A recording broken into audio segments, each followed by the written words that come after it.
ሰላም ጤና ይስጥልን። የሀቅና ሳቅ ሚዲያ አድማጭና ተመልካቾቻችን የዕለቱን ዜና ማታን ይዘንላችሁ ቀርበናል። የሀገር ውስጥና የውጭ መረጃዎችን ወደ እናንተ እናደርሳለን። በመጀመሪያ በኢትዮጵያ የመጀመሪያ የሆነው የነዳጅ ምርት መፈተሻ ላቦራቶሪ በድሬዳዋ ስራ ሊጀምር መሆኑ ተናገረ። ኢትዮጵያ የዓለም ንግድ ድርጅት WTO አባል ለመሆን በመጨረሻው ምዕራፍ ላይ በመገኘቷና የአህጉራዊ ነጻ የንግድ ቀጠና ተሳታፊ በመሆኗ ከመቼውም ጊዜ በላይ ጥራት ያላቸው ምርቶች ለገበያ ማቅረብ እንዳለባትም ተገልጿል። ምርቶች በአህጉራዊና ዓለም አቀፋዊ ገበያ ሲቀርቡ የዓለም አቀፍ ተቋማትን መስፈርት ማሟላት እንደሚጠበቅባቸው የተገለጸ ሲሆን የኢትዮጵያ ተስማሚነት ምዘና ድርጅት ዋና ዳይሬክተር ኢንጂነር መዓዛ ብሩ እንዳሉት ምርቶች ወደ ውጪ ሲላኩም ሆነ ወደ ሀገር ውስጥ ሲገቡ ከደረጃ በታች እንዳይሆኑ ከሚያስፈልጉ መሰረተ ልማቶች መካከል የጥራት መቆጣጠሪያ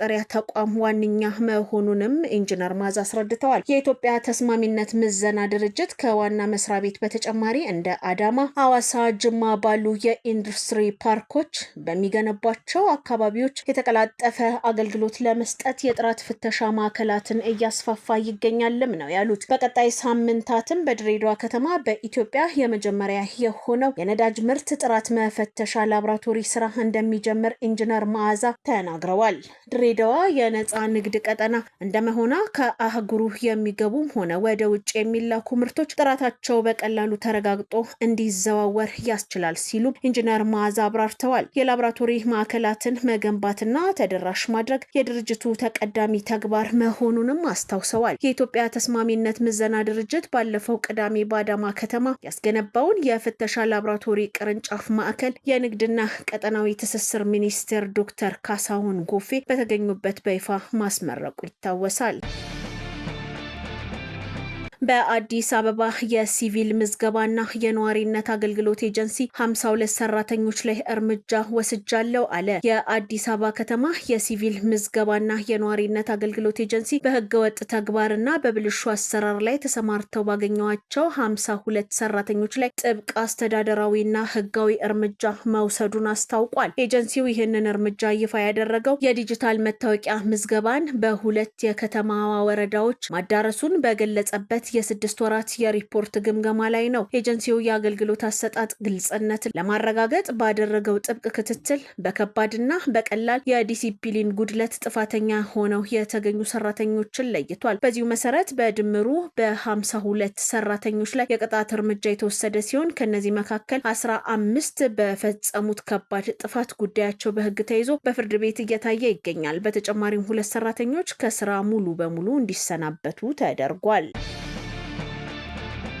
30 ኢትዮጵያውያን ስደተኞች ወደ ዛምቢያ በህገወጥ መንገድ ሊገቡ ሲሉ መያዛቸው ተሰማ። 30 ኢትዮጵያውያን በትናንትናው ዕለት በምሽት በምስራቃዊ ዛምቢያ ኒምባ ግዛት በህገወጥ መንገድ ለመግባት ሲሞክሩ ነው በቁጥጥር ስር ውለዋል የተባለው። ኢትዮጵያውያኑ ወደ ዛምቢያ ለመግባት የሞከሩት በሲፓታ ከተማ ነዋሪ በሆነው ቦይድ ፊሪ ተብሎ በሚጠራ የ40 ዓመታት አሽከርካሪ በሚያሽከረክረው አምቡላንስ ውስጥ በመሆኑ ነው። የምስራቃዊ ግዛት ፖሊስ ኮማንደር ሮበርትሰን ህገወጥ ስደተኞቹ በቁጥጥር ስር መዋላቸውን ለመገናኛ ብዙሃን ያረጋገጠ ሲሆን የአልታፍ አምቡላንስ የመኪና ቁጥር BAT 3037 በሲፓታ ከተማ የአልፋታ የግል ሆስፒታል ንብረት መሆኑም ነው የተብራራው። ኮማንደሩ የአምቡላንሱ ሹፌር ከ45 ዓመታት ዕድሜ ከባልደረባው ሲያሙ ኬኒጌ ቺማ ከተባለ አሽከርካሪ ጋር በመተባበር ኢትዮጵያውያንን ከተለያዩ ቦታዎች ወደ ዛምቢያ ለማስገባት መሰብሰባቸው እንደሚታመንም ተናግሯል። አክለውም ሁለቱ አሽከርካሪዎች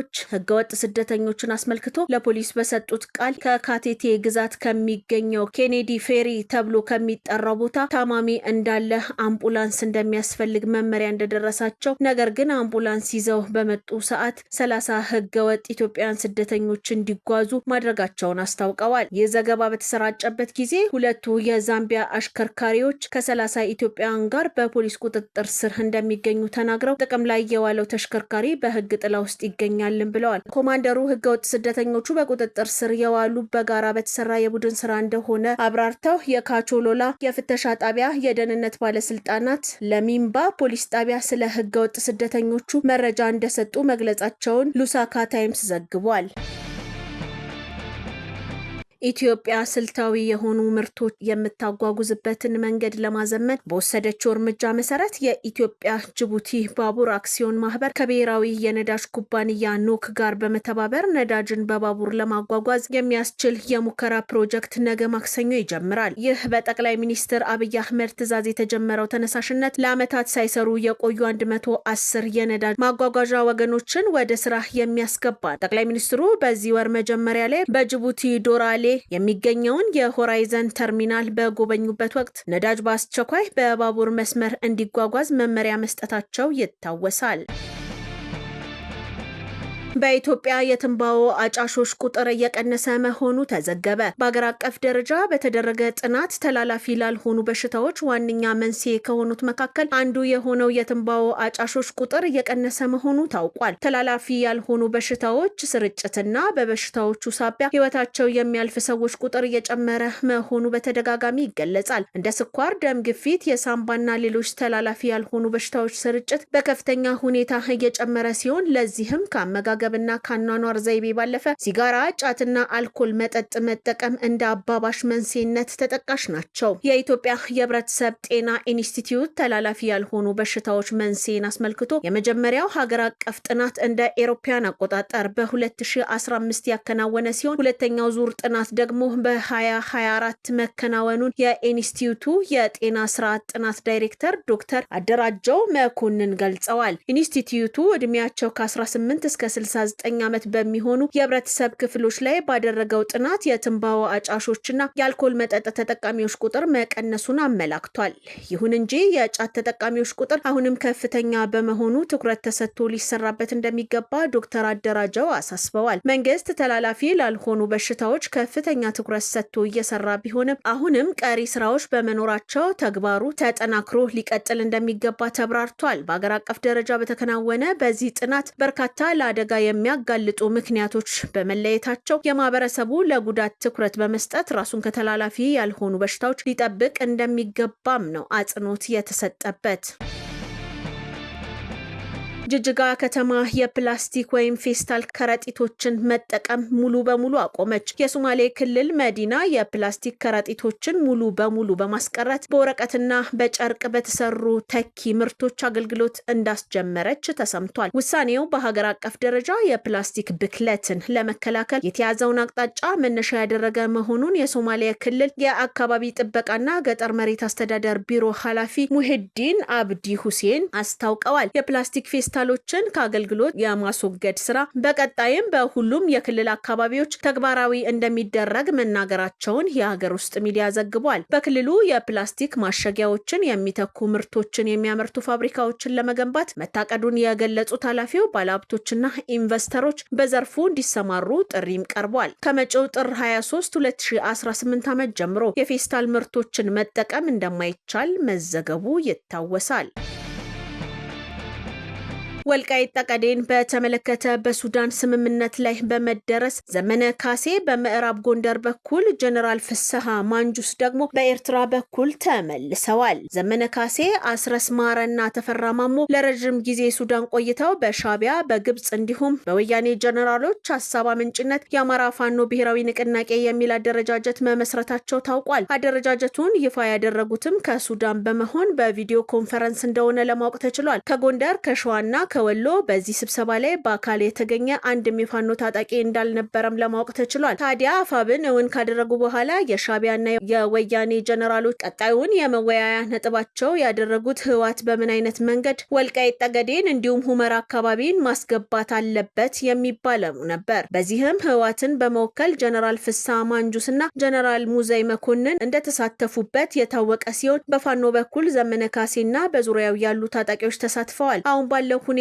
ሁለቱ ቡድኖች ውይይታቸውን በስኬት እንዳጠናቀቁ ለማወቅ የተቻለ ሲሆን ወያኔ ከአሁን ሰዓት ጀምሮ ታጣቂውን ወደ ወልቃይት ጠገዴ ማስገባት እንደሚጀምር ከስምምነት ተደርሷል። ከስምምነቱ በኋላ ዘመነ በምዕራብ ጎንደር በኩል የገባ ሲሆን ፍስሐ ማንጁስ በኤርትራ በኩል ወደ መቀሌ መመለሱ ተሰምቷል። ከዚህ በፊት ዘመነ ወልቃይትን ለወያኔ አሳልፎ ለመስጠት ሲሰራ እንደቆየ የተገለጸ ነበር። ይህን ደግሞ ራሱ ዘመነና ልሳኑ የሆኑት አካል ጭምር በሚዲያ ካላንዳች ፍርሃት እየተናገሩ ይገኛሉ። አሁን ደግሞ ወልቃይት ጠገዴን ለወያኔ ታጣቂ ለማስረከብ የቴክኒክ ኮሚቴ ጭምር አቋቁመዋልም ነው የተባለው። ከመቀሌ እስከ አስመራ አማራን የማጥፋት ስውር ሴራ እየተሰራ ነው ሲሉ የአማራ ተወላጆች ለሐቅና ሳቅ ሚዲያ ተናገሩ። በኢትዮጵያ ፖለቲካ ውስጥ የአማራ ሕዝብ እንደ ሌሎች የኢትዮጵያ ብሔር ብሔረሰቦች ባለፉት 3 አስርት ዓመታት የደረሰበት ህወሓት መር መፈናቀል፣ ግድያና ስልታዊ ጥቃት ከባድ የታሪክ ጠባሳ ጥሎ አልፏል። ይህ መራራ እውነት ህዝቡ ለህልውናው እንዲታገል መገፋፋቱ ባይካድም ሰፊው የአማራ ሕዝብ ከሌሎች ወንድም ህዝቦች ጋር በመሆን የህወሓትን የማፊያ ቡድን አባሮ መቀሌ ማስገባቱ የማይካድ ሀቅ ነው። ታዲያ በዚህ የአማራ ነጻነት ያልረኩ አንዳንድ ግለሰቦች ግን አማራን ወጣት በማባበልና በማደናገር ወደ አላስፈላጊ እልቂትና ወደማይታወቅ የሞት መንገድ አስገብተውታል። በተለይም የታሪካዊ ባላንጣነት ሚና የነበራቸው ኃይሎች እንደ ህወሓትና ሻዕቢያ በአሁኑ ወቅት ክልሉ ለገባበት ቀውስ ዋነኛ ተጠያቂዎች ናቸው ይላሉ። ታዲያ እነዚህ ታሪካዊ የአማራ ጠላቶች እንደነ ዘመነ ካሴ ያሉ የህዝብ ዳዎችን በመጋለብና በማስጋለብ አማራ ክልልን የትርምስ ቀጠና ለማድረግ እየተንቀሳቀሱ ይገኛሉ። ለዚህ ይመቻቸው ዘንድም በአማራ ክልል የሚንቀሳቀሱ የጸረ ሰላም ኃይሎችን ቤታቸው ድረስ በመጥራት አዲስ የሥራ ስምሪት ሰጥተዋቸዋል። እነዚህ ኃይሎች ለህወሓትና ለሻዕቢያ በሚመች መልኩ ድርጅት በመመስረት እየተንቀሳቀሱ ይገኛሉ። ይህን ድርጅትም ዘመነ ካሴና ተፈራ ማሞ ከላይ ሆነው እንዲቆጣጠሩት እንዲሁም ቶሎ ቶሎ ወደ መቀሌና ወደ አስመራ መረጃ እንዲልኩ ቀጭን ትዕዛዝ ተላልፎላቸዋል። ሻዕቢያ በታሪኩ በኢትዮጵያ ውስጥ ጠንካራ ማዕከላዊ መንግስት እንዳይኖር የማዳከም ስትራቴጂን ይከተላል። እነዚህን ጸረ ሰላም ኃይሎች እንደ ገፊ ኃይል በመጠቀም የአማራን ህዝብ ከሌሎች የኢትዮጵያ ክፍሎች ጋር በማጋጨትና ሀገሪቱን ወደ ማያልቅ የእርስ በርስ ጦርነት መክተት የሻዕቢያ ዋነኛ ፍላጎት ነው። ህወሓትም በበኩሉ በክልል ውስጥ ያለውን አለመረጋጋት በመጠቀም ለራሱ የፖለቲካ ትንሳኤ እነዚህን ተላላኪ ቡድኖች እየተጠቀመ ይገኛል ይላሉ ተወላጆቹ። ተላላኪ ጦርነት የሚባለው ትላልቅ ኃይሎች የራሳቸውን ወታደር ሳያሰልፉ በሌላ ቡድን አማካኝነት ጥቅማቸውን የሚያስከብሩበት መንገድ ነው። ሻዕቢያና ህወሓት ፋኖን እንደ ገፊ ኃይል በመጠቀም ኢትዮጵያን ለማዳከም ያላቸውን እቅድ አማራ ክልል የራሳቸው የጦር ግንባር የማድረግ ስሌት ነው። በዚህ ስሌት ውስጥ አማራ ትርፉ ጥፋት እንጂ ዘላቂ ሰላም ወይም ልማት የለም። ስለዚህም የአማራ ህዝብ ከምንጊዜውም በላይ ነቅቶ ሊጠብቅ ይገባል ይላሉ አስተያየት ሰጪዎቹ። በብሪክስ ሀገራት የባህር ላይ ልምምድ የተሳተፈው የኢትዮጵያ ባህር ኃይል ቡድን ወደ ሀገሩ ተመልሷል። በቫይስ አድሚራል ክንዱ ገዙ የተመራ ልዑክ ቡድን በብሪክስ ሀገራት መካከል ዊል ፎር ፒስ 2026 በሚል በደቡብ አፍሪካ ሲካሄድ በነበረው የባህር ላይ ልምምድ ተካፍሏል። በቻይና መሪነት በደቡብ አፍሪካ አስተናጋጅነት ሲካሄድ በነበረው የባህር ላይ ልምምድ በመሳተፍ በቀጣይ ከብሪክስ ሀገራት ጋር ያለንን ግንኙነት ወደ ላቀ ደረጃ ለማድረስ የሚጠቅሙ ግብዓቶችን ወደ ሀገራችን በማምጣት ተሳትፎን አጠናቆ ተመልሷል። ከልምዱ ጎን ለጎን የኢትዮጵያ ባህር ኃይል አዛዥ ከደቡብ አፍሪካ ባህር ኃይል አዛዥና ከራሻ ባህር ኃይል ምክትል አዛዥ ጋር የሁለትዮሽ ውይይት ያደረጉ ሲሆን በውይይቱም የኢትዮጵያ ባህር ኃይል በተለያዩ የስልጠና ዘርፎች ለመደገፍ የሁለትዮሽ ስምምነትን ነው የፈጸሙት። በመጨረሻም በመዝጊያ ስነ ስርዓቱ ላይ የተሳተፉት የሁሉም የብሪክስ ሀገራት አዛዦች በልምምዱ የተሳተፉ ባህርተኞችን ጎብኝተው የባህር ላይ ልምምዱን አስመልክተው የየሀገራቸውን የባህር ላይ ተጠቃሚነትና የወደፊት ፍላጎት ያመላከተ ንግግር አድርገዋል። የተወደዳችሁና የተከበራችሁ የሀቅና ሳቅ ሚዲያ አድማጭና ተመልካቾቻችን የዛሬ ዜና ማታ ይህን ይመስል ነበረ። ቀሪ ዝግጅቶች ይኖሩናል። ጥሩ ጊዜ ይሆንላችሁ።